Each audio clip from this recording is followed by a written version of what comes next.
What's going on, everybody? Welcome into Blazers Uprise Live. Let me put Eric. No, I got you. There, Okay. there you go. I don't know why I had you all the way over there. All right, welcome in to another Blazers Uprise Live. Let me get my lighting a little bit better. It's not gonna be the best. It's very scuffed, but my light just died. Alrighty. It's good enough, whatever. What's going on? We're just going to chill. We're going to talk about NBA facilities. We're going to talk about NBA facilities reopening. I'm going to see how bad I can mess up this intro. I'm really, pushing boundaries here. Yeah, and we're just going to chill, as always, because, what's going on today? I got some Gatorade. I went to H&R Block. That was fun. It really wasn't. That sucked.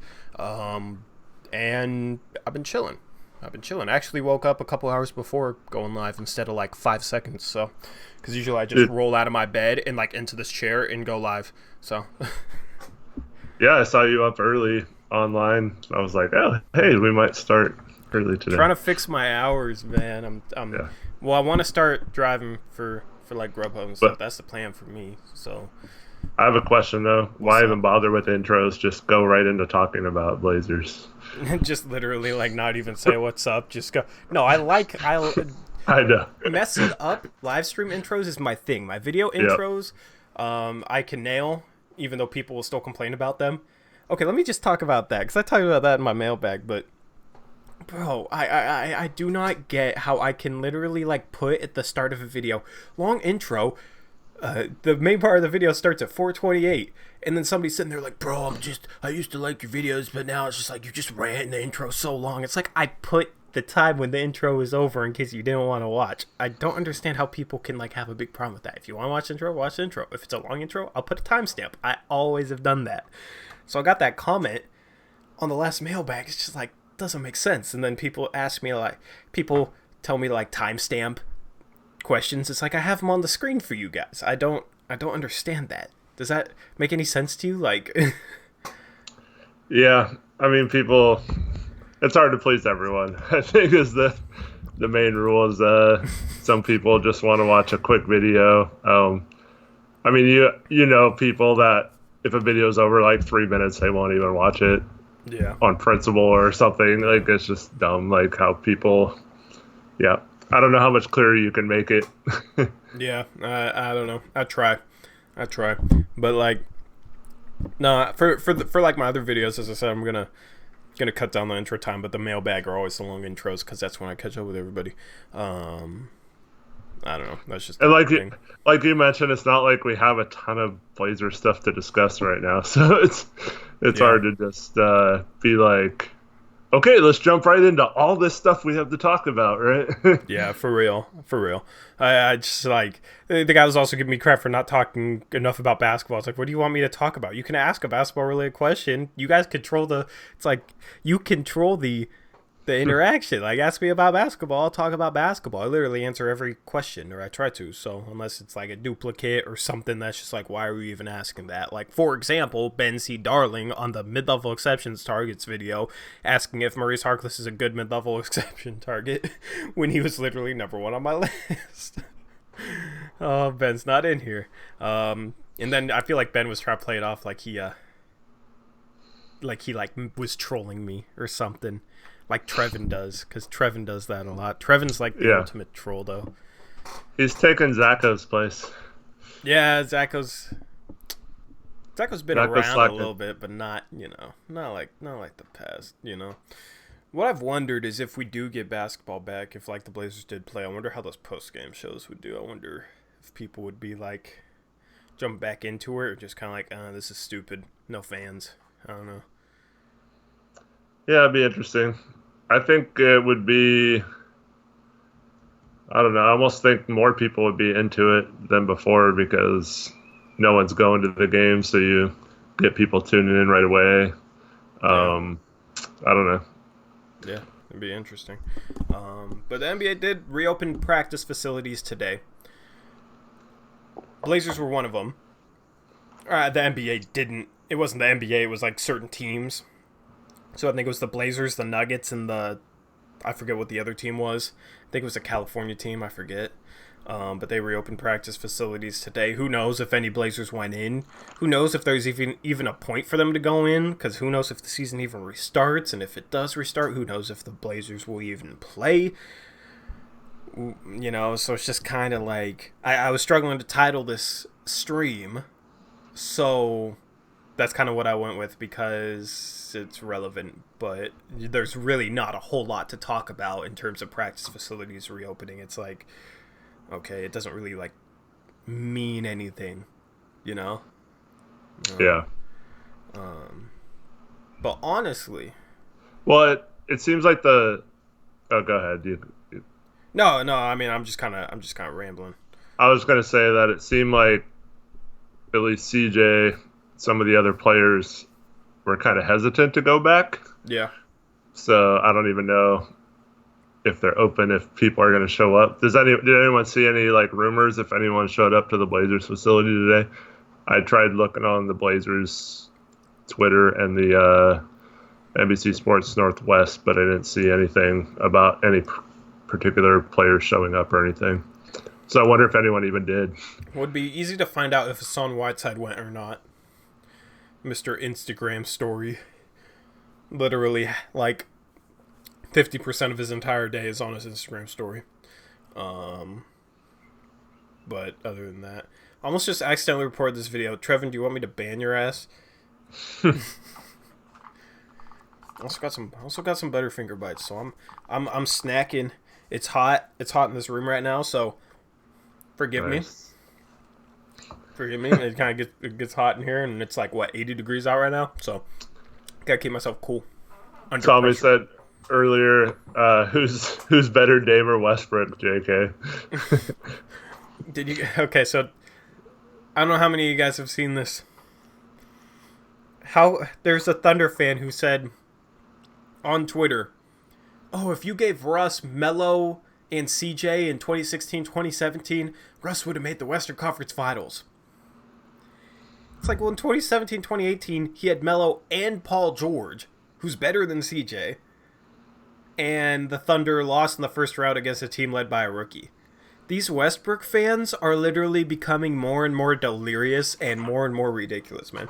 Why are there so many of them on Twitter, too, is the thing. Like, I feel like there's trolls in the Blazers fan base, but I feel like in the Oklahoma City Thunder fan base, all their worst, most ridiculous fans, Rockets fans too, Russ fans, whatever, like all the ridiculous, like, people from that group are all on Twitter and all just like vocal as hell and all just like all over the place. I don't know if that makes any sense to you guys. It's ridiculous. The only thing I can think of is that with Durant leaving the way he did and Westbrook being like the only one out of, you know, him, Harden, and Durant that ended up staying, I think he has that loyalty. Like if Dame ever got questioned like that, I think Portland fans would defend Dame to the death. So I think there's a lot of Thunder fans that'll defend him no matter what because he was the only loyal one out of all those players, and he didn't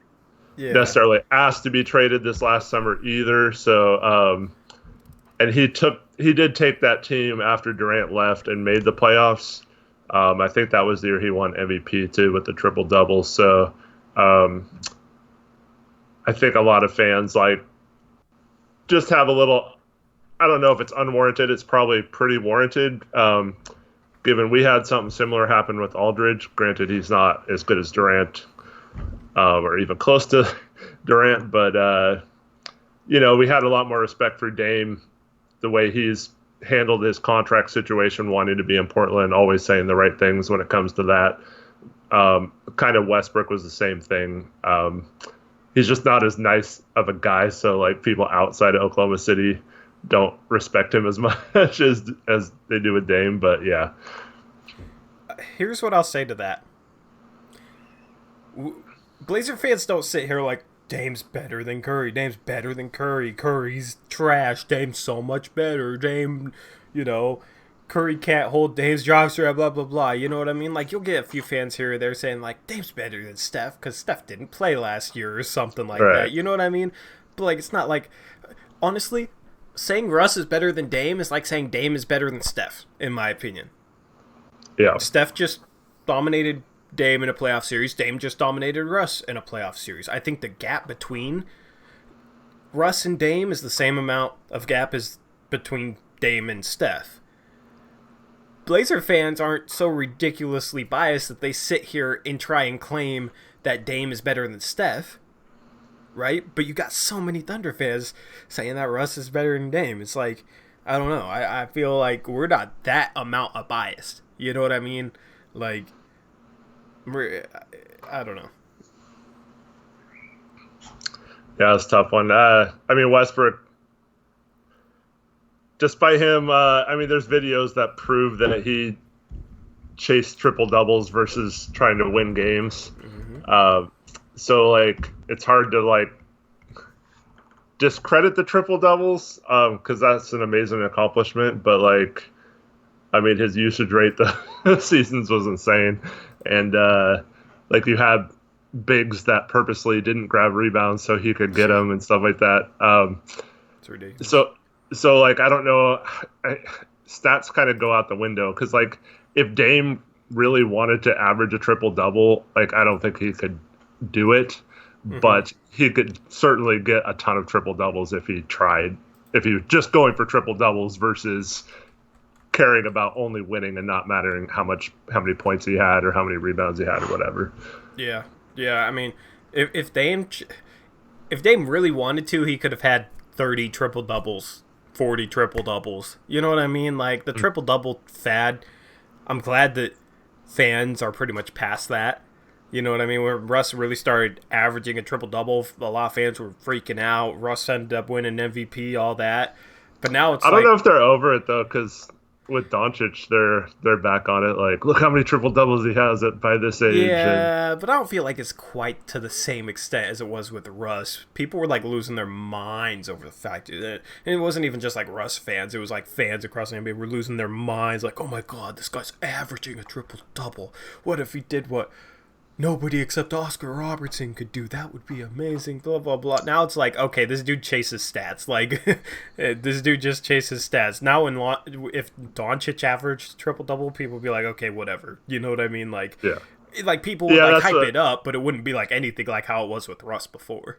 That's true. It was cool to, like, actually see someone do it, but you have to have some amount of skill. You have to be good enough to average triple double. So I'm not going to discredit it completely, but yeah, he had that season where it was him by himself. Basically, he had Adams, and basically no one else, right? Mm-hmm. And then he had the next season where he had Paul George and Melo, and then he had the season after that where he had. Well, they got rid of Melo because they said that was the reason they didn't win the year before. And then they lost to us in the playoffs. So, yeah, I don't know, man. And then this season was weird because Houston had such a weird situation with trading all their big men and that whole experiment. We never got to see how that played out heading into the playoffs. But yeah, I mean, maybe we get to see it play out this summer. I don't know yet, but it would have been interesting to see that play out in the playoffs. I think it would have failed, to be honest. I don't think you can go that small in the playoffs. The playoffs are a more physical game. You already got one guy who struggles in the playoffs more so than the regular season because he doesn't get the same foul calls, and that obviously is James Harden because he lives at the line during the regular season. He gets, I don't know, 12 free throw attempts a game. I forget what it is. It's something ridiculous. Playoffs come around. Defenders are allowed to be a little bit more physical. He's trying to chase these same foul calls that he's used to getting, that he relies on. Doesn't get them. That's why he struggles more in the playoffs. If you also combine that with a lack of physicality on the interior, I know like PJ Tucker's physical, but he's what, 6'6", 6'7"? Like, as a 4, he's undersized as a 4. If you put him up against a 6'10" power forward, a Marcus Aldridge or an Anthony Davis or even a Zach Collins, like, maybe he could hold his own against Zach Collins, but still, that's the size-wise, it's just not a good idea in my opinion. Wait, no, Tucker was playing center. Never mind. Never mind. Tucker Yeah, was yeah. God, I forget just how small they went. So they were starting. They were starting. Who were they starting at the 3? Eric Gordon. they had Covington and Tucker up front. Who's their Where I 3? think they were starting House maybe. House. You don't want him on LeBron. You don't want him on Kawhi. And then Covington at Yeah. the 4 is like fine. Tucker at the 5. I think they were going to get out rebounded, and teams were just going to crash the offensive glass. And you'd have guards get back in transition, but the power forward, the center, you'd have them crash the glass. I think Tucker would have really struggled keeping centers off the glass, and Covington isn't a great rebounder either. So rebounding wise, they would have gotten demolished, in my opinion. And their shooting wasn't like if they had 5 lights out 3-point shooters with that strategy, it might be a lot more effective. But they don't even really have that good of shooters out there either. At least not this year, percentage wise. Yeah, you just dig off Russ. You dig off Russ, and you put a good defender on Harden, be a little bit more physical than the regular season, and Harden will struggle like he has in the past. The Blazers don't really know about this, but in the playoffs too, like teams game plan for that system. So they'd have 7 games to figure it out and stop it. So they make adjustments and they take out Harden, and then you're left with 4 basically wings against your whole rest of your bigs and stuff. It just wouldn't work, I don't think. But I think they would have lost in the first round. It would have been beautiful to see. It would have been beautiful. All these like Russ fans and Rocket fans and Thunder fans talking trash. Oh, you guys can't make the playoffs. Well, it's like we were hurt. And honestly, I think both of those teams lose in the first round. Okay, congratulations. You guys lost in the first round again.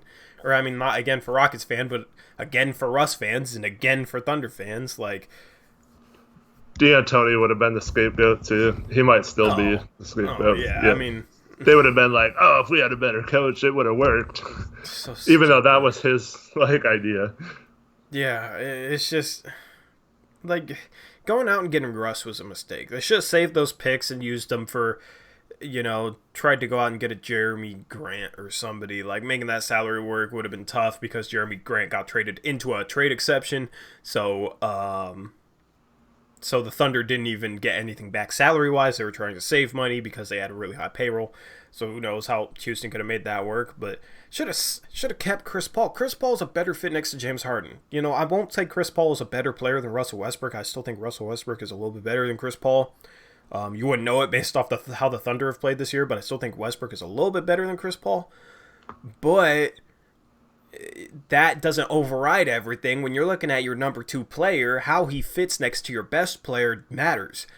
Chris Paul is a much better fit, in my opinion, next to James Harden. I know it hasn't really, resulted in them being worse during the regular season, record-wise, but I think it would have shown up in the playoffs when you could kind of sag off Russ and help onto Harden. I think teams would have game planned to, help off Russ onto Harden in a way that would have made it hard for Harden. Since he doesn't have a good 3-point shooting point guard next to him and doesn't have a smart player. And Westbrook has shown that he makes bad decisions in the playoffs. I think in the playoffs, having Russ instead of Chris Paul would have been a much worse fit in a worse situation for the Rockets to be in. I think it would have made them... I think they would have had a much better chance for playoff success if they kept Chris Paul. Especially when you consider the fact that they give up assets on top of Chris Paul to get Westbrook to save those assets for something else. That's why it always bugs me when people say Daryl Morey, their GM, is this analytical genius, Yeah. Because, first of all, he has no rings, so he wasn't the GM when they won in the mid-'90s. Until the last couple of years, they hadn't been out of the first round, I don't think, for a long time. But he does that to where he has his star player in Harden, but he's trying to just put as many stars with him as possible instead of worrying about putting the best possible players around. Because there's certain example, Carmelo Anthony. Yeah, and that's what he does every year. He's just trying to find a way to get rid of all his role players to bring in a star player, and he doesn't think about the glue guys and that kind of stuff to build a roster. It's the same kind of thing that happened, I guess, with the Blazers in the Bob Whitsitt era, where he you bring in like Pippen and Steve Smith and Sheed and all these guys, and yeah, like on paper it's like this phenomenal lineup, but they don't really mesh that well as a team. So yeah, it's tough to give him credit because a couple years ago they had Ariza and Mbah Mute, who aren't like the greatest players, but they fit really well, and then they get rid of them and they barely make the playoffs the next year. It's just, I think they focus too much on wanting to get that star player and like, oh, we can pair Westbrook and Harden. Look at this awesome tandem, but not even like thinking about how that's not even really a good fit. And I thought Capella was a good fit as a big. Oh, and definitely. And there was rumors all season that they were trying to dump him, and it's like, dude, like, why? Like, he's your only big that hustles and rebounds and like that, having that lob threat for Harden off those pick and rolls, like that's like when you take that away, now he just has spot up shooters in the corner. He has to work every possession to get open. It's a little tougher. Well, think about this. They didn't really have many assets to go get Robert Covington. They wanted to get Robert Covington. Part of that was like, okay, they got to trade. I think they trade Capella and a pick to get Covington or whatever, which bit of an overpay. But if they kept CP3, didn't give up picks for Westbrook, then they could have kept Capella and still probably went out and gotten Covington. You could have Chris Paul, Harden, Covington, Tucker, Capella. I like that lineup a lot more for the playoffs than Westbrook, Harden, House, Covington, Tucker. You know what I mean? Like Daryl Morey has misplayed his hand, and it's kind of ridiculous. Like, I see Blazer fans talk about how they want a GM like Daryl Morey. They just say, "Oh, he goes after the stars that we need to go after. Like he's not afraid to go get a big name and go try and make his team better. And Olshey's just afraid. Blah blah blah." It's like, okay, do you want Russell Westbrook playing next to Damian Lillard? Like, is that what we want? You know what I mean? Because that is the type of thing Daryl Morey would have done if he was the GM of the Portland Trail Blazers. You know what I mean? He would have been the type to trade for Jimmy Butler, and then Jimmy Butler walks to the Heat and we don't have CJ anymore or something like that. Like that, we would be in a worse position now if we had Daryl Morey. And I'm not, people know I'm not the biggest Olshey fan. Okay. He Olshey is hit or miss for me, but he's still better than a guy like Daryl Morey. And Blazer fans just kind of look at things on the surface and like, oh, he went out and traded CP3 for Russ. He got a bigger name, so he's doing a good job. And they look at it on the surface, and in terms of that context, people don't dive deep in terms of like, okay, how do these players fit together? What's their chemistry going to be like? What, I don't know. I'm kind of like losing my train of thought, but it's just. Jake Carey says dumping Capella was more about Westbrook. Didn't think they could survive with two non-shooters on the floor in the playoffs. But that's our point. Yeah. If you don't get Westbrook, you still have Chris Paul, and I'd rather have Chris Paul and Capella than just Westbrook right now, and having to deal that, because you could have like the lineup you just said: Chris Paul, Harden, Tucker, Covington, and Capella. That's a solid lineup. That might be a championship level lineup, and then you still have decent players on the bench. Like they were on the doorstep last year. They were on the doorstep. They just needed to improve that roster a little bit more with guys that fit into what they already had. They lost in 6.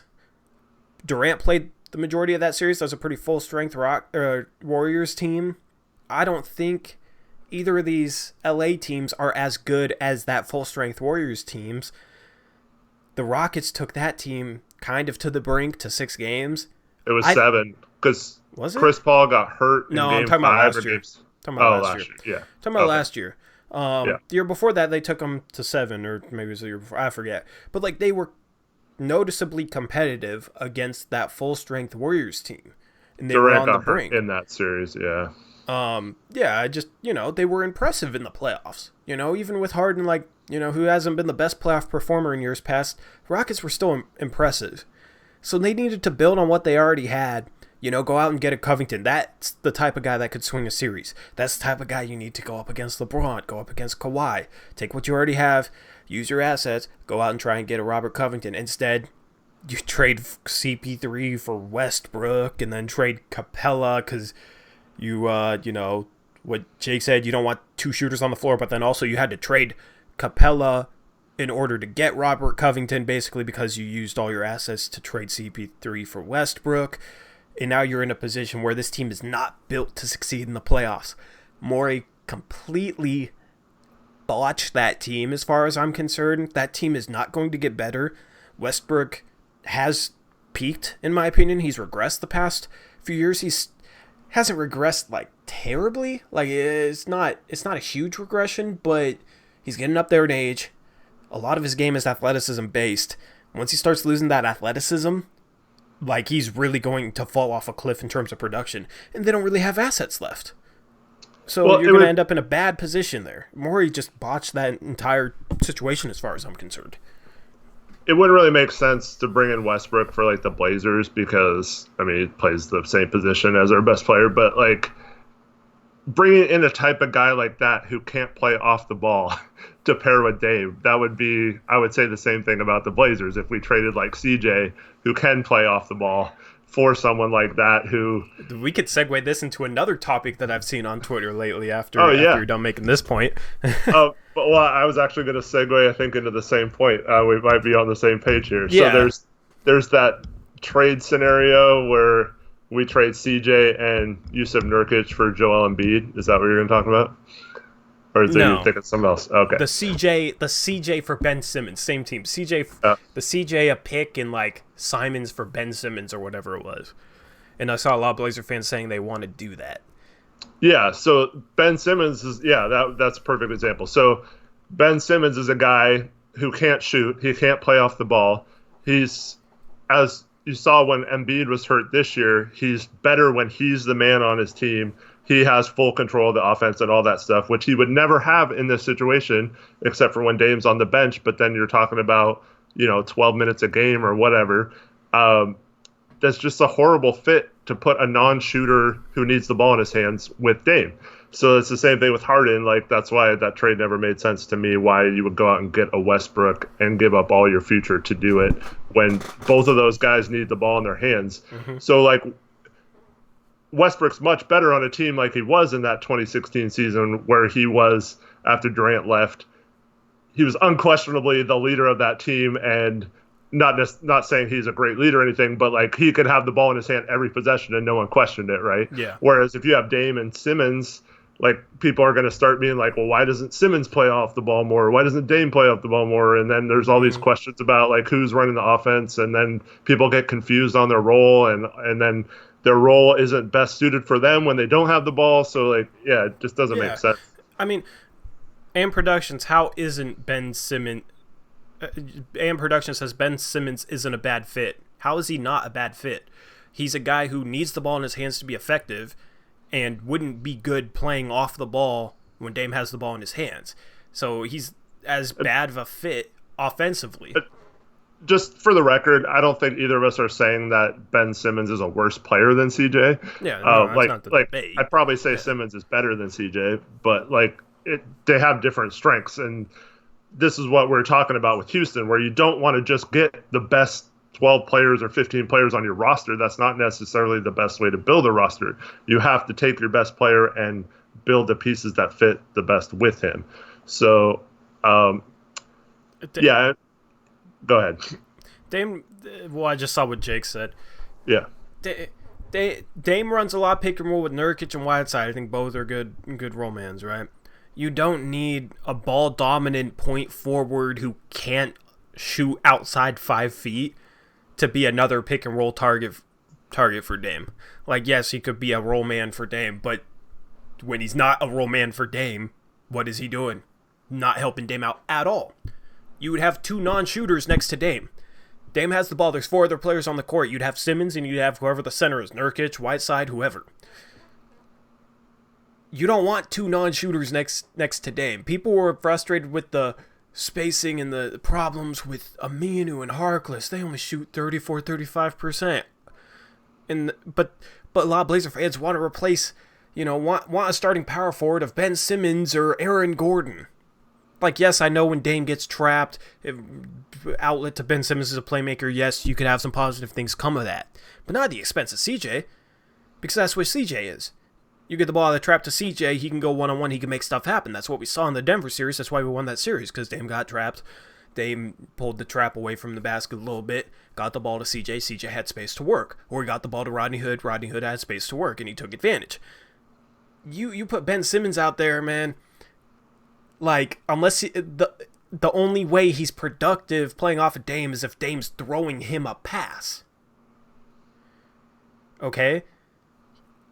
I don't like that. CJ is productive off the ball because he can create space for Dame, because he's a threat. People know he's a threat, so he's able to create space for Dame, so Dame's able to use that space to get into the lane, to get his own shot around the rim, or to get into the lane to collapse other members of the defense and kick out to open shooters. Ben Simmons is not a good fit off the ball unless the ball is traveling to him. I don't like that. I don't like that. You know, like, you could say that about Nurkic or whatever, but like, Nurkic is a center. You don't want a second guy on the floor like that, playing a position other than a center, in my opinion. I mean, this is going to sound stupid, but I almost feel like Rodney Hood's a better fit than Simmons would be. You know, like a guy like that who can... I mean, he shot like 50% from three, yeah. I mean, Simmons is a better defender, yeah, but Hood isn't bad defensively either, so... Yeah. I would have liked to seen Hood's production with the healthy Nurk and Collins, and just seeing how that would have worked out, but hopefully we get a chance to see that sometime. Yeah. I mean, yeah, Ben Simmons with the bench lineup would be good, but you don't build a team so that your second best player doesn't fit with your first best. You don't build a team where your second best player doesn't fit with your first best player just so that second best player could do a good job running the bench unit for 12 minutes a game.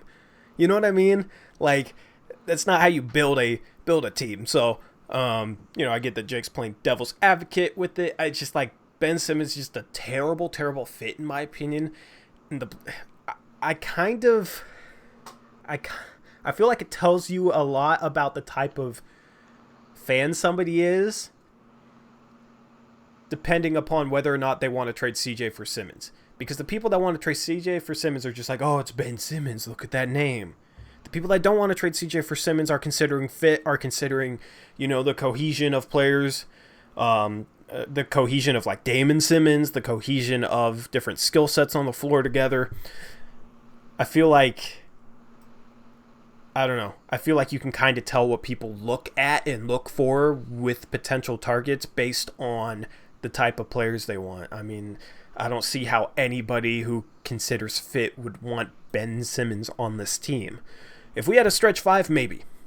If like Nurkic was like a phenomenal shooting five, maybe. People might say, oh, well, maybe Nurkic should start shooting threes. You know, his stroke looks good from mid range.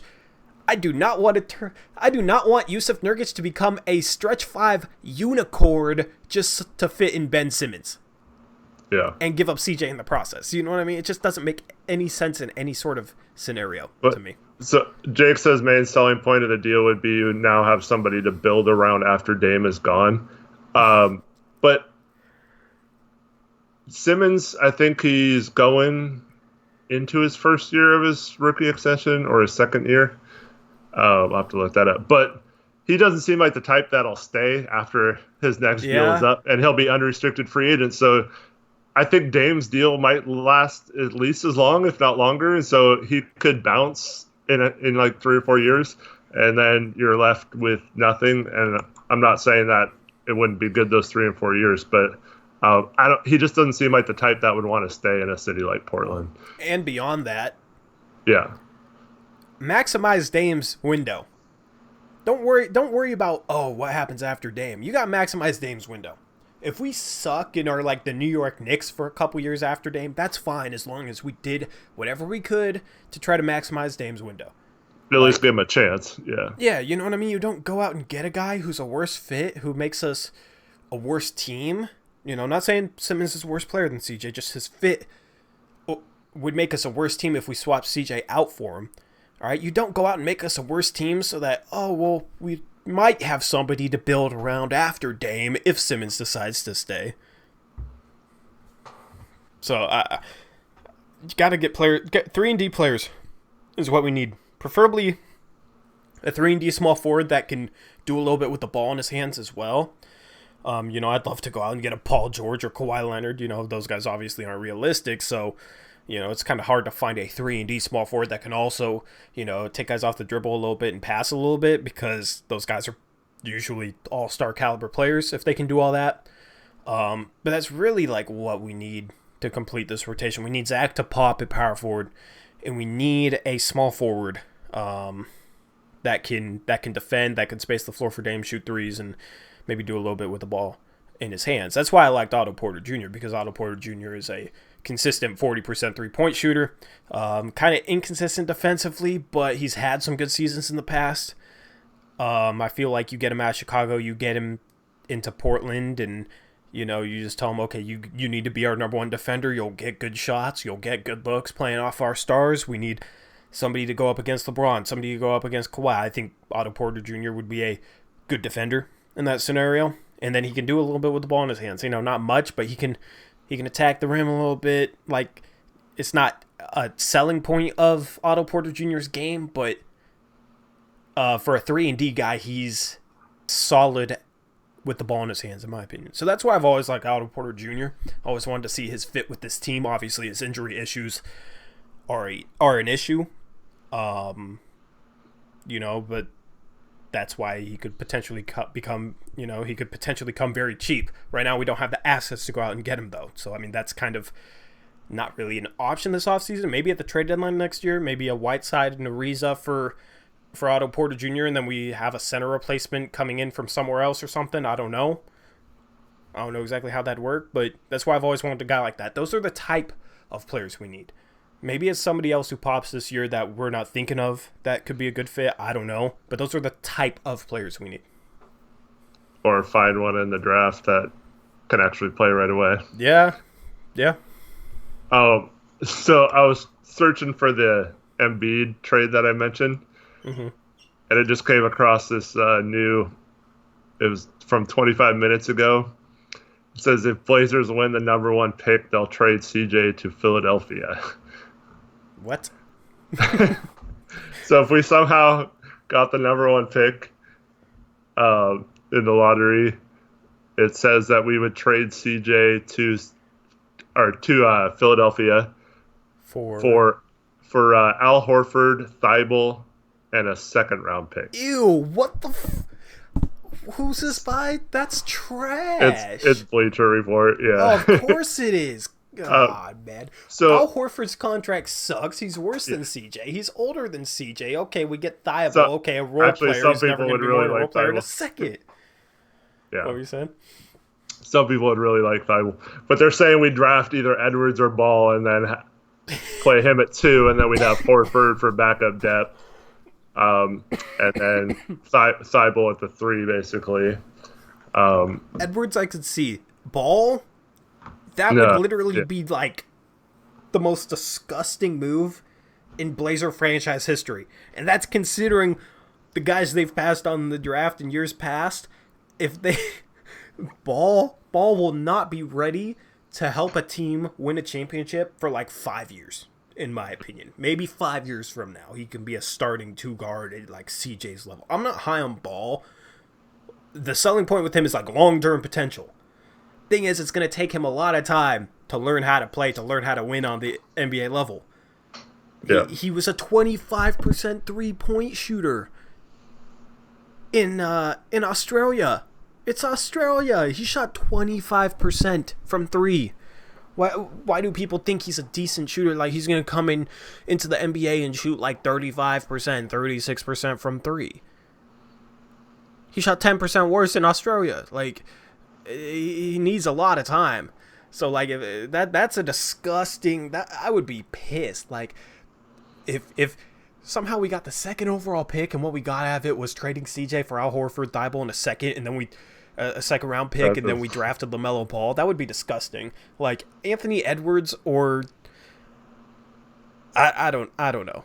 Anthony Edwards would be the only guy in this draft that I could potentially trading CJ for. But we'd also need to get something good back in that CJ trade. Yeah. And Anthony Edwards has a lot of question marks too with his outside shot and his Right. shot selection, and so yeah. Trevin asked if we'd have Otto Porter's bird rights. Yes, assuming he opts into his like $28 million player option. But as we've talked about all season, the problem is it's going to be really difficult to make a trade happen for Otto Porter Jr. now that the trade deadline's passed. It would have worked perfectly at the trade deadline if we were willing to sacrifice a few weeks without a starting quality center, or used our trade exception to bring in a starting quality center, and worried about future seasons when this season was 8th seed at best at that point.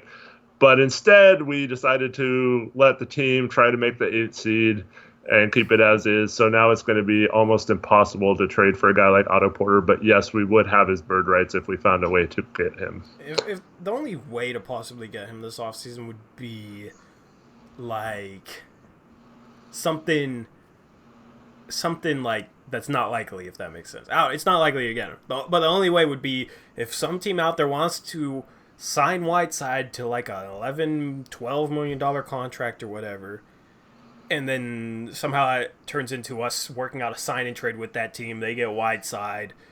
That's $12 million outgoing salary, and then we trade Ariza to Chicago and get Otto Porter Jr. or something like based around that structure, which isn't likely.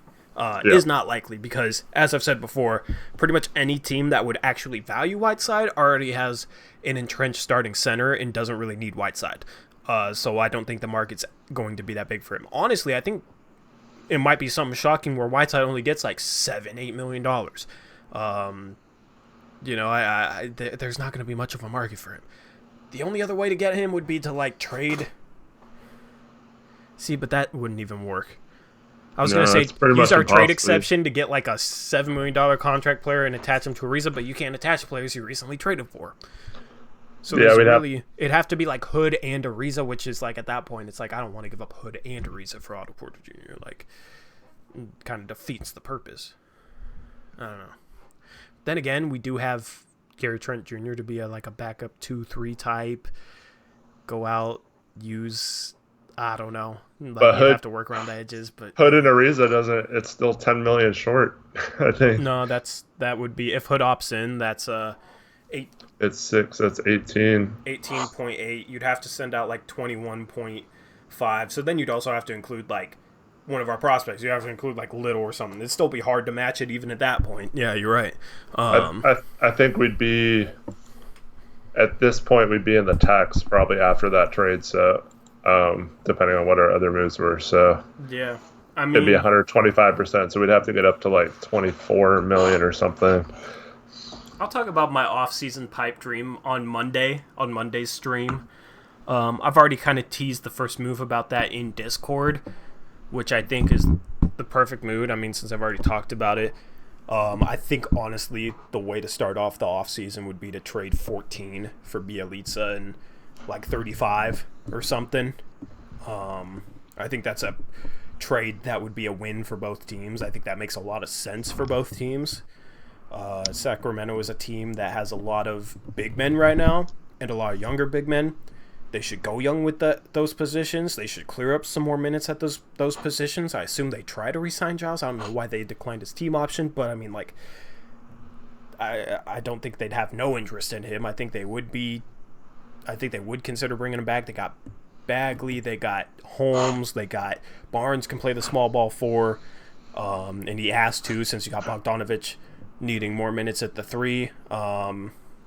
They got a lot of 4 or 5 guys. They got Alex Len in there right now. They got Jabari Parker in there right now. Both those guys should be free agents. I'm not sure if Jabari Parker will opt out or opt in.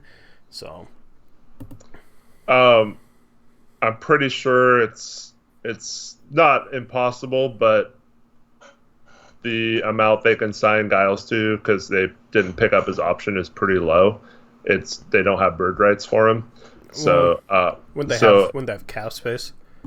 Or I don't know. Really that screwed up? Because I mean, if you got off Bielisa's contract, and I don't know, their whole roster and like salary cap sheet is messy. But Divac loves Bielitsa. Yeah, but I mean, if you're getting back a lottery pick, if you're getting back the 14th pick, I know it's not a great draft, but I mean, for a guy that's last year in his contract, doesn't really fit your timeline, at a position where you got a log jam at. You can send him to a good situation that I think Bielitsa would be happy going to. I don't know how close he is with like Nurkic or whatever, but they're both foreign. So foreign players seem to usually have a friendship or connection or whatever, but like you're getting back. And the thing is, we've traded with Sacramento multiple times in the past too, and that's why I've noticed is Olshey tends to trade with like the same 3-4 teams. We trade with Sacramento for Zach Collins, to get Zach Collins in the draft. We traded with Sacramento to get Gary Trent Jr. in the draft. We traded with Sacramento last year, which gave us a $7 million trade exception. We got Ariza. We sent them Bazemore. So we have a history of trading with Sacramento. Now we could use that trade. We also got Scal. Yeah, we got Scal from them for Swanigan. So that's 4 trades in, 3 years with Sacramento? So we have a history of trading with Sacramento. The only reason we have a trade exception big enough to take on Bielitsa is because we made a trade with Sacramento. Bielitsa's contract fits perfectly into that. For the reasons that I said before, I think they should consider trading him. If they got back a 14th pick, that's a good pick to get back for Bielitsa. I think that's good value to get back for a guy like that, even in a poor draft. For us, it's like we get a guy who, spacing-wise, phenomenal, smart player, fit in off our bench, would be phenomenal off our bench. We already have like a lot of young projects. I don't know if we need to add another one. We get back a second-round pick, like we can use that second-round pick and the other second-round pick we have to maybe trade up into the late first if there's a guy we really like, or if there's guys we like in the second, we can use both them in the second. I think that is like the perfect trade to start off our rebuild. Or not our rebuild, to start off our off-season. I don't know why I said rebuild. I think that's a perfect trade to start off our off-season. I don't know. What do you think? I've really soured on Bielitsa just because he kind of fits that same mold that you've been against for so long, and that's good fits offensively, but terrible fits defensively. And I don't like that he can only basically play the power forward and not really any other positions. So positional flexibility gets hurt a little bit. And then this might be kind of dumb, but anything doing with the trade exceptions and our money situation, I kind of feel similar about with the Blazers right now, that they're not going to use that trade exception. They'll just let it go. Yeah, but if we can fit it under the tax, that's different in years past where we haven't used a trade exception because we'd be adding a bunch of tax money. I think the other thing could possibly fit it in. I think there's 3 or 4 guys potentially around the 14th pick that could turn into one of those young 3-and-D players you mentioned earlier. And it would really suck if we gave up the opportunity to get one of those guys and they did turn into a Covington or something like that. Yeah. And we had an opportunity to get one. And I'm not saying they would play right away because, Little showed last year you don't really get a lot of playing time. But yeah, it'd be kind of frustrating if we traded that pick for 1 year of Bielitsa and he wasn't really a good fit, and then he bounced after a year, and then we watched whoever Sacramento pick as the 14th pick be the next good 3-and-D guy. Sure, more likely than not, there's somebody that will be available at the 14th pick that would be a really good fit. But the chances we nail that guy are not high. You know what I mean? It'll be I'm not saying some random, guy. With me, it's always the hope versus. Yeah, it's just we already got a lot of guys we're hoping for right now. You know what I mean? The guy probably wouldn't get minutes. But I'd almost rather just re-sign Melo for the minimum if that was an option and have him be our bench 4, because that's all elite. If we re-sign Whiteside in your scenario, I don't know if it's taken that too far, but having Melo on our offense is fine compared to Bielitsa, who wouldn't really help that much more defensively other than, he's not a are we sure Bielitsa's that terrible of a defender. I haven't watched him enough in Sacramento because it's the Kings, but like I'm just looking at numbers. Defensive box plus minus positive 0.4. Defensive rail plus minus was positive 0.33. So just looking at the numbers, obviously you can't base his defense off that. Does have positive advanced defensive stats. Need to watch more like tape to be able to really like make a judgment. I'm just bringing those up just because I just looked them up out of curiosity. I just don't like, or I feel like we have to have our 3 and 4s have to be definitely positive defenders, not our starting average.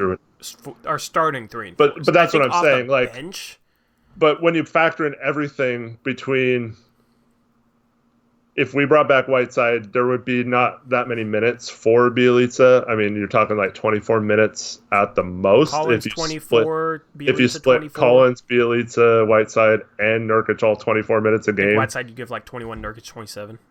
Yeah, but I'm just saying, like, all those guys would probably be around 24, right? Maybe. Yeah.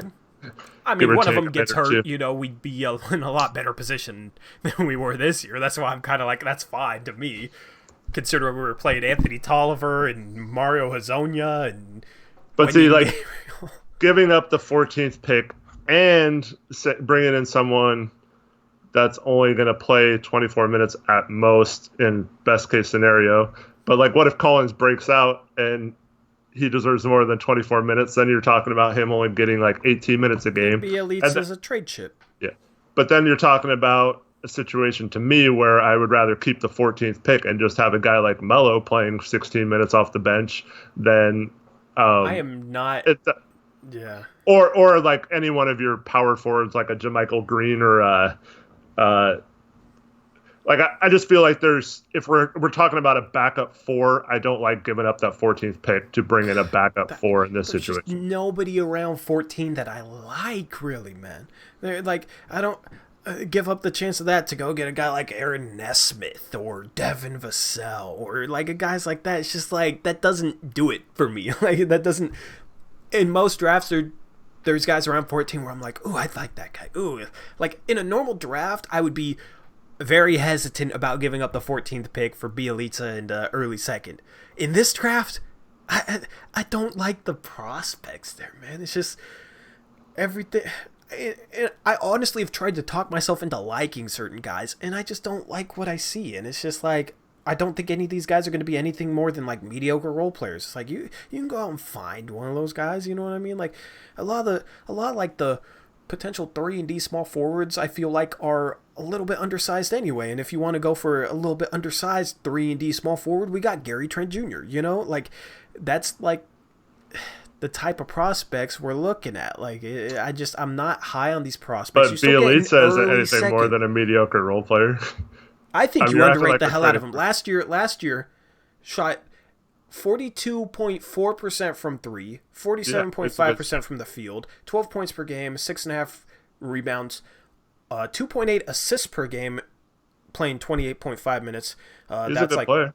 Like he's for his position and he's in his skill set, he's a good passer. He's a smart player. I feel like he's one of those guys who's just like heady veteran that knows how to win. You know what I mean? Like that. And based on reading what Kings fans say, like he's a smart player. Phenomenal floor spacer. Can take guys off the dribble a little bit when he gets run off the line and can pass a little bit. And like just based on the advanced numbers, like not a terrible defender based off the numbers. Obviously got to watch him more. You know, I'm just my observation of his defense is obviously just numbers based at this point because I haven't watched him enough, to base him off the eye test. But based off the numbers, average defender, like that guy's could have like a Gallo type impact. Maybe not the scoring numbers, but I feel like he's a smarter player than Gallo.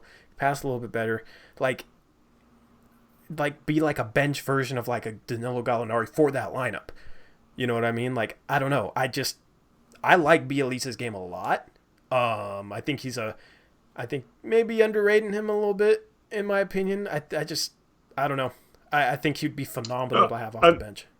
Once again, I'm not saying he's not a decent player. I'm saying the role he would play, best case scenario, Collins sucks and then he's our starting power forward, I don't think we'd be that much I better mean, shape. Like it's just we don't really have a huge role for a backup power forward if we're healthy and re-sign Whiteside. If we didn't re-sign Whiteside and then Collins is more a 4-5 and like is the backup center, and then you have like 30 minutes a game for Bielitsa, then I could kind of see that. But I would not want Whiteside back if we made that trade. but what's the difference between 24 and 30 minutes a game? Isn't a ton. You know what I But mean? Like that's but not a ton. I'm If saying Collins I don't want breaks to out, limit then any of those guys to 24 minutes. I don't want Collins to only play 24 minutes a game. I think he's trending to the area where he could play 30 minutes a game, and he's pretty much everything that you're describing about Bielitsa. I think Collins can become that too, and he's younger and under contract for longer. And I don't know. I feel like I don't think he can become that level of shooter. Obviously, he's a better defender for sure. But the thing is, like, other than the 3 games he played last year, he hasn't played more than 18 minutes a game so far in his career. How do we know we can trust Collins so much? Yeah. You know what I mean? That's the thing. We don't know that we can trust him, like to be like a 30-minute a game guy and like consistently like perform at a really high level playing 30 minutes a game. He played 30 minutes a game for 3 games last season and got hurt. You know what I mean? So it's like, who knows if he's playing that amount of minutes? He's never played that amount of minutes in his life. Came off the bench at Gonzaga, came off the bench at high school until his senior year. Like, I'm a huge Collins fan. So, like, if anything, I'm going to be biased towards Zach. But we don't know he can play 30 minutes a game without getting hurt. Like, he could become injury prone if he's playing that amount of minutes. Like, there's question marks with that where it's like, okay, I want a guy that we have behind him that could be a huge help to the team. And I'm not going to go into next season, you know, thinking, oh, Collins should be playing 30 minutes a game. Like, I don't know if he can play 30 minutes a game. So I think having that guy behind him, split him up 24-24. If Collins, like, breaks out and is phenomenal and gets 32 minutes a game, then, like, you know, and can handle those amount of minutes, then that's a really good thing. You know what I mean? That's kind of what we need. And it's like, okay, well, that kind of sucks for Bielitsa. You know, maybe we didn't get the best value on that trade, but at least, you know, it's like an insurance policy, if that makes sense. Either way, we end up in a better position, I think, because you either have Collins breaking out, or if Collins struggles, gets hurt, whatever, you have a guy like Bielitsa as insurance, which I think is more valuable than kind of the options there at 14. And we also get back a second-round pick in that trade idea. But I'm talking about having both 14 and still signing like a JaMychal Green or Marvin Williams or something who can be that backup power forward. And they're just not have 14 too, so you still have a chance. Like, what if we hit a home run with 14? Like, yeah, like even if it's like a 5% chance, like I don't think it's even that. I mean, who? Yeah, but like hitting on a pick like that could vault this team into contention for several more years versus getting a Bielitsa who could kind of maintain what we've been doing the last couple of years, in my opinion. I think the chance we end up with a guy who's better than Bielitsa is now and is better. I'm saying it's extremely low. I'm just saying, like, yeah, I mean, for me personally, I like having that chance that you could find a Jimmy Butler or a Chris Middleton type guy. But like, honestly, we're a lot alike. Normally, I wouldn't be saying this, like, because me and you love the draft, you know. Yeah. Me and you love the draft, so like having that pick is like fun. You know what I mean? It's like, I don't know. Like I've been getting the past, like, oh, I don't know. I see like not wanting to trade the pick because, oh, look at these guys available. It's just like, I'm not. Just for me, I'm just not high on these guys, man. I'm just not high on like really any of these guys. I don't think any of them have like.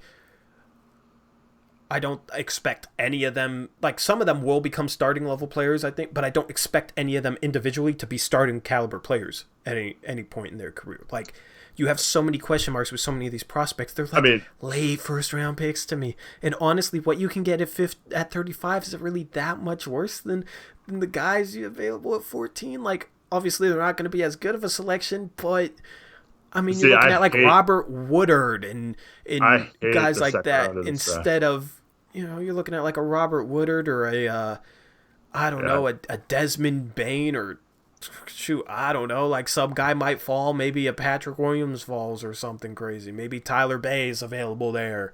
Or if like one of those guys is available in the late first, we can combine 35 with our 44th pick and trade up into the late first and go get a Tyler Bay or something. That's not really noticeably worse than getting a Devin Vassell or a Sadiq Bey or a guy like that. You know what I mean? Like, it's just not.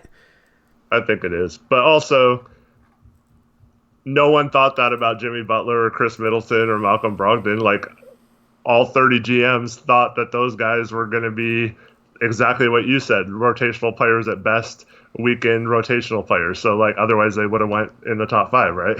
Yeah, So, well, like, I mean, that's kind of my point, though. Is like it's a crapshoot.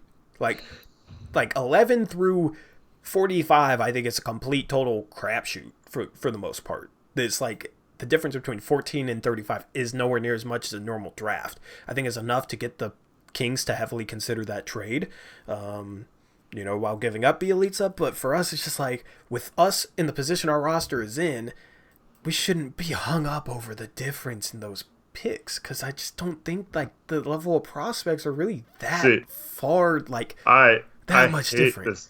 I hate this draft after about 20 to 25. So see, I hate this draft after like 10. So yeah. After 9, I think there's several guys that could be around 14 that could turn into one of those guys, but who do you really it definitely like falls off the certain point. I'm curious. I'm not even gonna debate you on any prospects. I'm just curious who you like. Well, I love Aaron Naismith, and I love Sadiq Bey. Those are my 2 favorites. Okay. But yeah, I think both. I mean,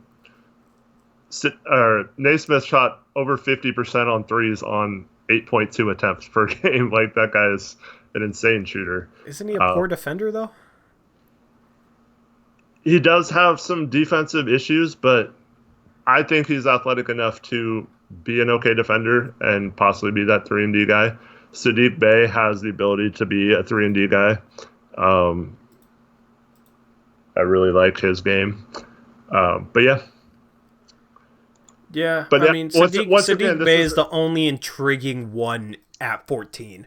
But honestly, I think there's a chance he goes above 14 at this point. Well, yeah, of course. But once again, it's not just about the 14th pick, though. I'm saying, like, I'd rather have that and whoever we signed as a backup power forward versus losing both of those options for one guy. But the thing you're not considering with that is, if we did that trade for Bielitsa, we'd save mid-level exception money to go use on like a backup point guard, to go use elsewhere. But we're also pushing way up into the tax if we use all those options. I don't think it's going to be an option. I don't think Whiteside goes out and gets $15 million. Obviously, whatever Whiteside signs for is kind of a big factor here. But you could release my video. I did all the math already. Yeah, I'm gonna release it like tonight. Probably, okay. Or maybe, I don't know how much distance I want to put between that and the mailbag, but I'll release it the next day because I teased it in that video, so I hope some people are like looking forward to it. For sure. But I mean, like, obviously, the money matters, but like getting Bielitsa and then like using the MLE on Teague and bringing back Whiteside on a good value contract. Like, I think it's like borderline if like Whiteside signs for like 9-10 million, and Teague signs for a little bit less. I mean, Bielitsa only makes seven mil. I have to do the math, but like that would be phenomenal. You know what I mean? Like, I think that team. I think if you had a starting lineup of Dame Lillard, CJ McCollum, Trevor Ariza, Zach Collins, Yusuf Nurkic, and then a bench of like a Jeff Teague, Rodney Hood, Bielitsa, and Whiteside, I think that team would have a chance of winning the championship. That's why I'm willing to give up like that 14th pick. That bench would possibly be the best bench in the NBA if you had Jeff Teague, Whiteside, Bielitsa, Rodney Hood. That bench would be phenomenal.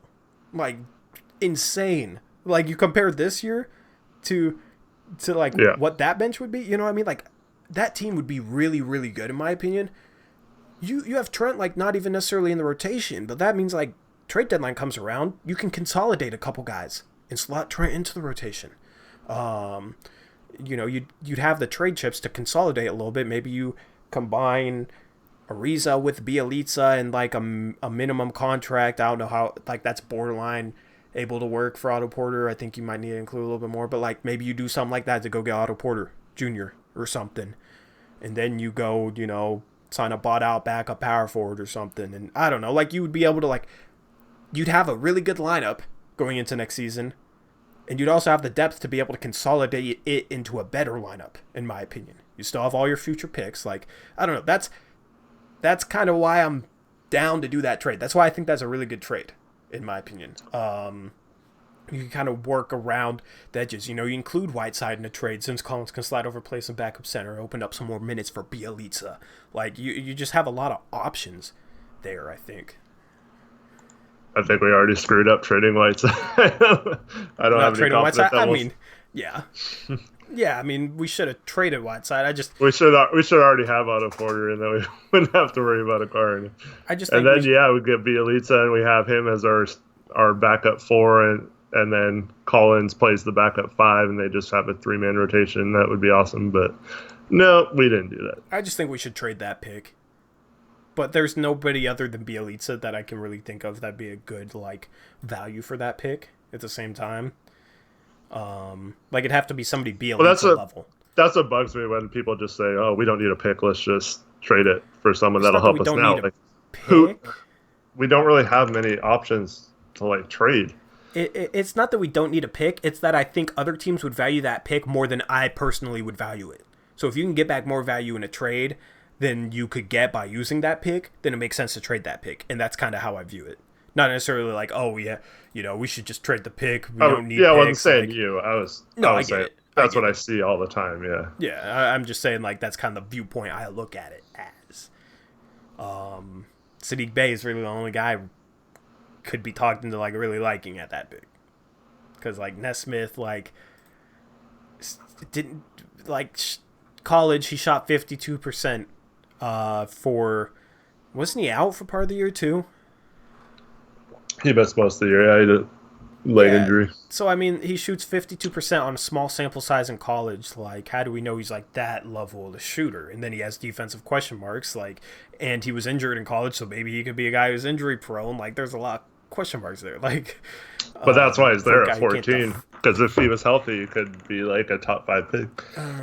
Or he wouldn't shoot 52% because he only. And the thing is, a lot of those games, I'm looking at his game log right now. I just pulled it up. A lot of those games were against garbage teams. I know shooting is shooting, but Southeast Missouri State, Texas A&M, Corpus Christi. Okay. Richmond was solid this year, but Austin Peay, South Carolina State, Southeastern Louisiana. He's playing garbage teams. Come on, man. Only played. You're gonna look at his game log when you've never actually seen him play versus. Only played. Come on, man. Only played what 1, 2? No, I'm just raising questions. Only played 14 games. So 14 game sample size where he shot 52%. Yeah, that's intriguing, definitely. But it's not a big enough sample size for me to say oh, this dude's gonna come into the league and be a 38% 3-point shooter, 39% 3-point shooter. I'm curious what he shot the year before, because wasn't that his second year? Yeah. I'm just raising the questions I have. You don't have to agree with the questions. I'm just raising the questions that I have with them. That. Yeah, that's there's the thing, obviously there's a lot of questions around these guys, and it's and again, if any of these guys were surefire, they wouldn't be available at 14 in this draft. They'd be the top pick. So it's every one of these players has obvious flaws and could be a complete bust. But that's why. Yeah, I'm just saying there's more questions than there usually is around prospects around 14. A lot more questions, because the year before that he shot 34% on 5.5 attempts per game. For his career, he shot 41%. And he is a 82.5% free throw shooter. But he completely I read stories about how he completely worked his whole freshman year, the whole offseason about improving his shot, and it was paying off for him and stuff like that. I like guys who put in the time to work. It's unfortunate he got hurt. But yeah, obviously if he's injury prone, it would suck. But I'm intrigued by him. If he was healthy and he kept up those percentages, it's kind of like the Rodney Hood thing. That guy would be a top 10 pick for sure. Yeah, I don't know. From the tape that I've seen, his ball skills, it doesn't look like he does too much with the ball. Looking at his stats right now, for his career, averaged 1.3 assists per game in 31 minutes. So based on what I've seen and based on the stats, it doesn't look like too much of a guy who does anything with the ball. So you're really looking at like, okay, can he be an elite 3-and-D option? And then the questions about his defense, like I do think he will be able to shoot the ball. His stroke looks good to me. But like I just project him as a guy who's like, okay, he's like a mediocre defender and he can shoot. But I feel like there's a lot of guys like that, you know? So it's, I don't know. I just... The only way I want to keep the pick is if there's a guy who could come in and potentially help us right away, but then also has like high upside. Sadiq Bey is like really the only guy I see like that has like that level of upside because he's bigger than a lot of the guys around there. He's 6'8". He's stronger. He has a more NBA ready body, in my opinion. It's Villanova players I feel like come into the league and perform well right away. You look at Brunson, you look at Hart. So Sadiq Bey has more positional versatility that like fits us. You know, instead of being a 2/3, instead of being a shooting guard small forward type, he's more of a small forward power forward type. I like that a little bit better. Just to fit in with our rotation, maybe he could be our backup four. I don't know. Like probably doesn't have the size to necessarily do that, but I don't know. So Sadiq Bey is intriguing. I need to watch more tape on him. Everybody else is just like, I'm just not a fan of, you know. What if Killian Hayes fell to 14? If Killian Hayes fell to 14, yes. I mean, like just from like a value standpoint, you know. I mean, then you look at trading Anthony Simons, in my opinion. You know, you talked him up for 2 years, see if you can cash him in. I don't know. Like that'd be such a weird situation, though. Honestly, if Killian Hayes fell to 14, I'd be trying to trade back and like get an extra first-round pick from a team like lower in the draft that really wanted Killian Hayes. They're like, oh, I can't believe he fell to 14. Like, I want to trade up and get Killian Hayes. Like, I feel like there'd be a team below us that have Killian Hayes a lot higher on our board. So at that point, I'd try and cash in. Why? Because you had him higher? I mean, I think a lot. I mean, like based on, you know, it's hard to tell where guys have him. Like, our best guess right now is he's like a top 8 prospect on the board. I have him top 8. Like, I have him high up on my board. Yeah, you already said it was 4th on yours. Yeah, you know, I forgot what it was. I know I have him, like, up there. But with the way this draft is this year, guys like that could fall. But I think... You know, I mean, you look at like Michael Porter Jr. falling to 14. Like, I think if Denver wanted to, they could have gotten good value trading that pick back. And like for a team that wanted Michael Porter, I almost said Michael Jordan. I don't know. It's just an interesting pick to have in an interesting draft. Interesting, like it's an interesting situation. This whole offseason is just such an interesting situation for the Blazers to be in. It could be an absolute dud. And honestly, like a big part of me expects this offseason to just be like super uneventful, but it's still going to be really interesting just because of the position they're in with this pick and this type of draft and White's. Yeah, can they still hear us? It's been a real death. Because it's like a laggy video on my screen. I don't even know. It says you're back, but it's like super slow. Hey, everyone. Me and Eric are talking about 25 to 100 foot Ethernet cords because I wish I had an Ethernet cord in here, man. So we'll wrap this up in a second. Anyway, like, can you think of a target like you would like to trade the 14th pick for that would be possibly realistic, or is there really nobody? I think we're done now. Are we? Yeah, I think we are. Rip. Alright. Says we got 11 viewers right now. I don't know how we're like dead. Doesn't make sense that we're dead. Oh, hey, we're back. Are we? I think. Or are we dead? Oh, we live, I think. Yeah. Oh, on my phone we're dead. So we can hear you. On my phone we're dead. You've been back. But like before I wrapped up this podcast, I just wanted to hear if you could think of like a target you would like to trade the 14th pick for. No, see, that's why I said like I hate when people just say we can't keep our pick. We need to trade it for someone that'll win now. Like at least you have a guy you mind. I respect that. Um, but yeah, I can't think of a guy that would be available that we can even trade for. It would have to be either less than our TPE or like would have to be like a Riza and our first round pick for this player. And I don't really see a lot of players that are that big of an upgrade over Ariza. Yeah, I'm not trading Ariza into first for like Kelly Oubre. I'm not doing that. Like, so yeah, maybe trade 14 down. I don't know. Like, is there anybody with? Let me just look at. Because honestly, trading down, I'd be fine with. The thing is, though, I mean, we have a lot of young players now that we could use to move up too if we knew someone. Like you say, you don't like players past like 8 or whatever, but like it would be possible. Like in our mock-off season, you have an Avdia who falls to 7, and you go up and get him using like a little and 14 or something, and I'm not that particular person. I'm just saying, we have people to attach like that to move up a little bit if we wanted to. But just the guys that I'm like fans of in this draft don't make sense for the Blazers. Yeah, Halliburton I agree. And Okongwu are two guys that like, if we needed those positions, like trade up for those guys.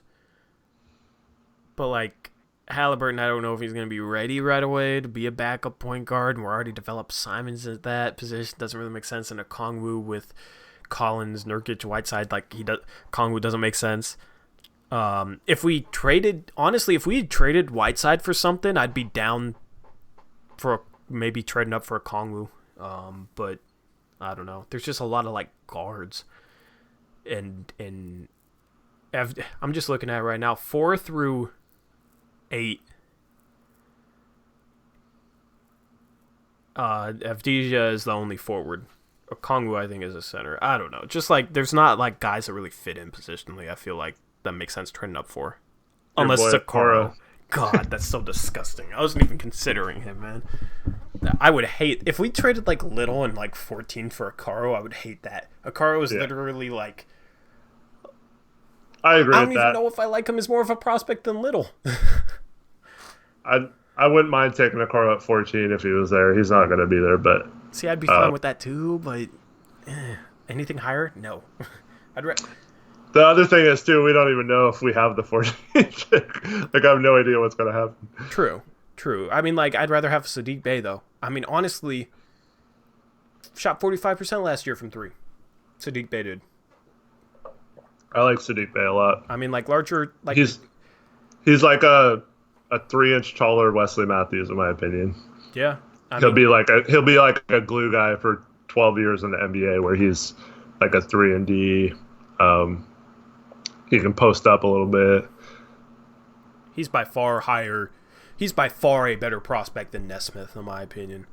Obviously, I need to watch both of them. Obviously, I need to do more research. Maybe my mind will change, but just right now, like from what I've seen of them and then looking at the stats, I mean, 31 games last year, Sadiq Bey shot 45%.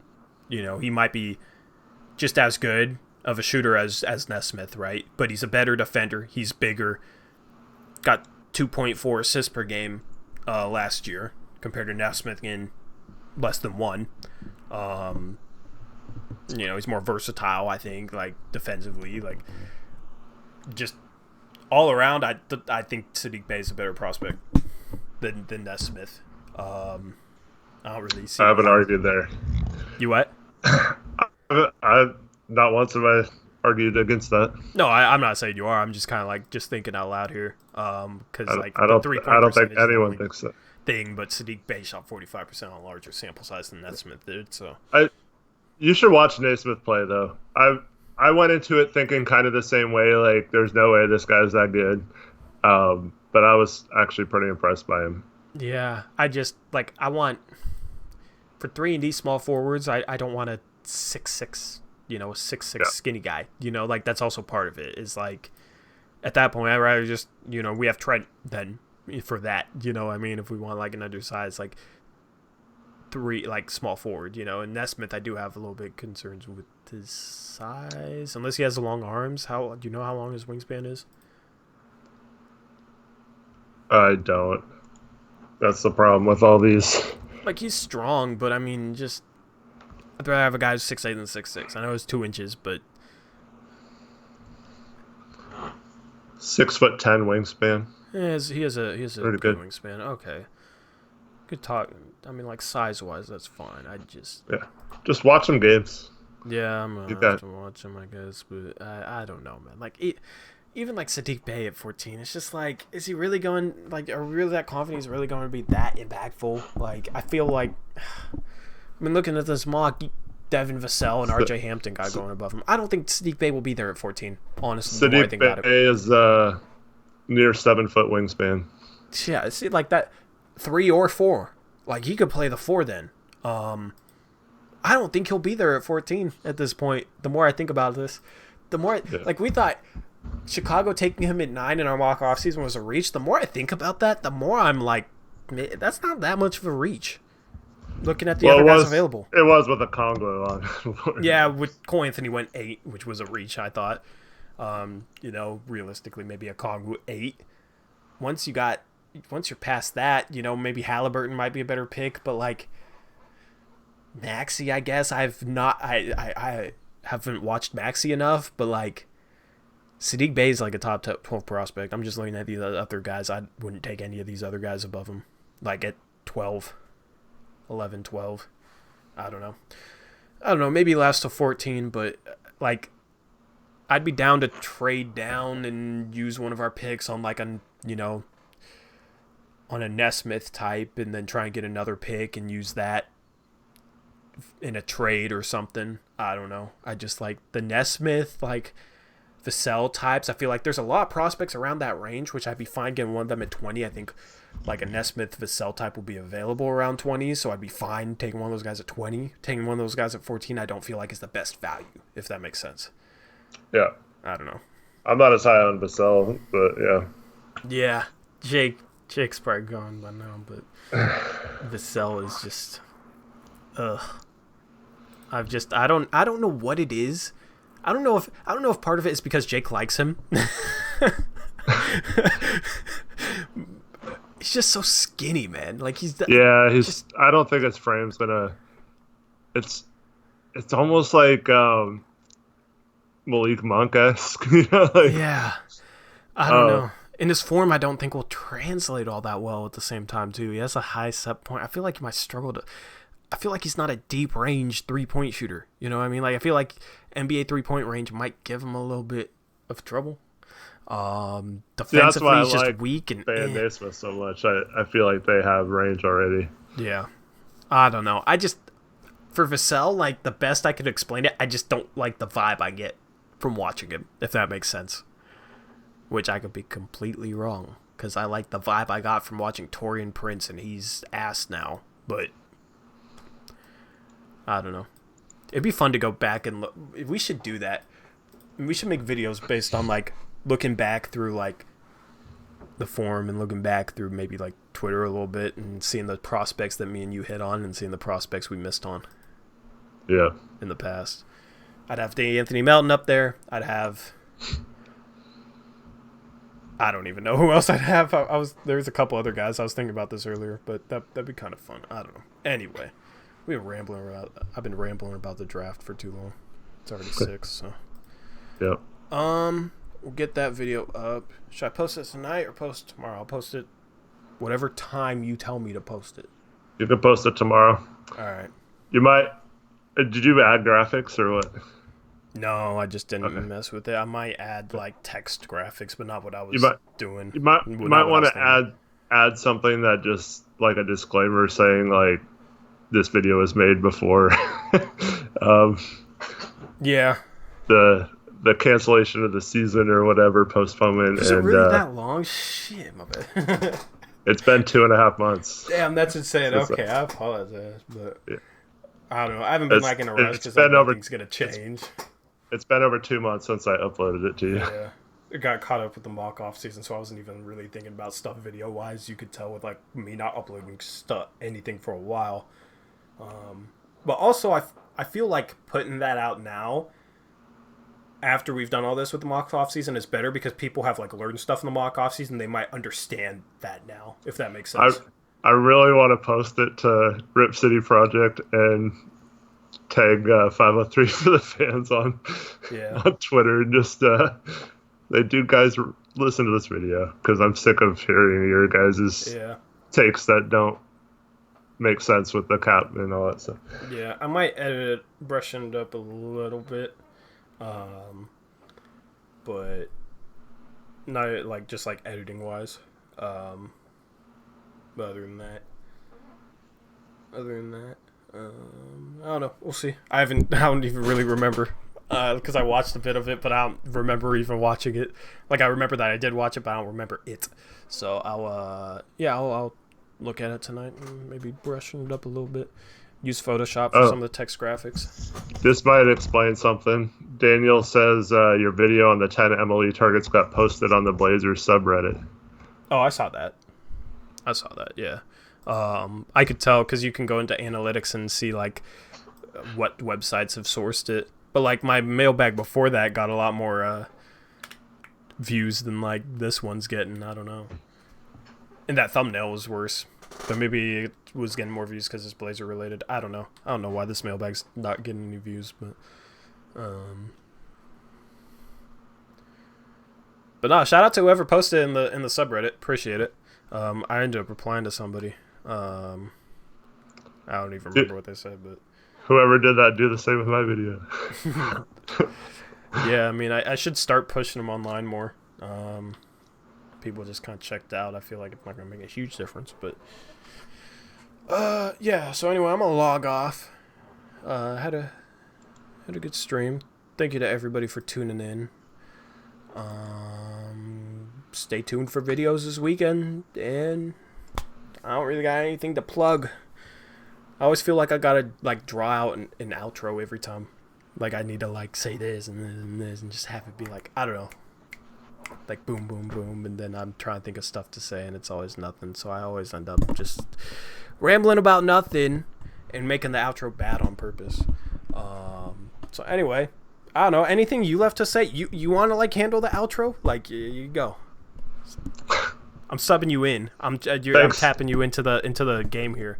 Just I know there's been a lot of people watching these streams the middle of a nice day on a Friday, but appreciate everyone who's been in here watching, and it's good to talk to you guys. Try to have like a normal schedule, even though you might not want to be sitting here watching your computer on this nice day. I appreciate everyone who tuned in. You guys know who you are. You're our OGs, and we love you guys, and we'll catch you on Monday. Yep, the backup point guard just totally outplayed the starting point guard, so just completely killed that outro. Okay, props to you. All right, man. Yeah, we'll catch you guys later. Thank you guys for tuning in. As always, stay safe and peace out. Go Blazers.